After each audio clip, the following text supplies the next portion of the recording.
Very much indeed. Chris Mason there, our political correspondent at Westminster. The American hotel group Marriott International has expressed deep regret after a data breach which means that hackers may have stolen the personal details of up to 500 million guests. Details from the company's Starwood reservations database have been hacked for the last 4 years, it's emerged today. And among those affected would be customers of Sheraton and W hotels, but not Marriott hotels themselves. Let's discuss this now with Lewis Henderson, who is Vice President of Threat Intelligence at the cybersecurity experts Glass Wall Solutions. Thanks for being with us. What more do we know about what data exactly has been stolen? Well, what Marriott are actually admitting to is that they've not just used names, addresses and that sort of usual personal information and credit card information in particular, but this time around we're actually seeing passport information and logistical information about those individuals as well that's been part of this breach.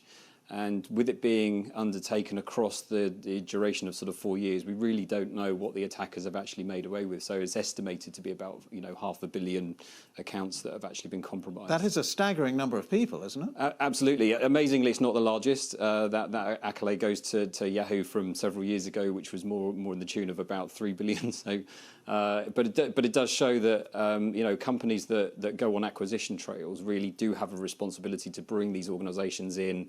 And cybersecurity has to be at the forefront of these sorts of discussions when they go through those motions. We're just hearing, by the way, that the FBI say they are looking into this Marriott hack.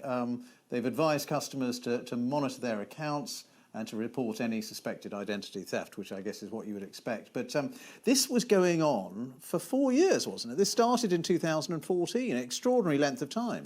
Exactly, and the acquisition was only a couple of years ago. So again, it's taken a long time for these organisations to catch up with the situation, but it's what the attackers could have been doing.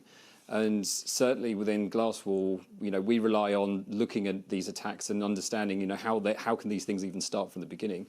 And what we find is that, email attachments coming in that are very specifically targeted at IT staff. And the reason for that is IT actually have access to these systems where consumers, users like you and I would not have access to this data. They want to get into the IT staff. So, email attachments, malware, getting it in that way is a really good method because they get that interaction, they get the payload in. Are companies still, and generally institutions, whatever it is, are they still not doing enough really to protect themselves from data breaches and hacks? I think more can be done, and I think certainly in this example what we found is the attackers actually collected a huge amount of information, but also across a broad spectrum of personal information. So again, names, addresses, credit card information and passport information. And what do they do with that? Why is that valuable to them? Well, it's extremely valuable because what will happen now, and this is again some of our advice to viewers and consumers out there, is that we'll see this traded on the dark web, and depending on the types of information, this can fetch upwards to $1,000 per record. So you can clearly see the attackers are motivated to do this because, again, it's all about money. But I think it's what happens from this point from a consumer perspective is really watch out for fraud activity across your accounts. This isn't just about cancelling credit cards. This is about what happens over the next several months and being vigilant and monitoring for that activity. All right. Lewis Henderson from Glass Wall Solutions, thank you very much for being with us. Thank you. And our latest headlines now on BBC News. Speaking at the G20 summit in Buenos Aires,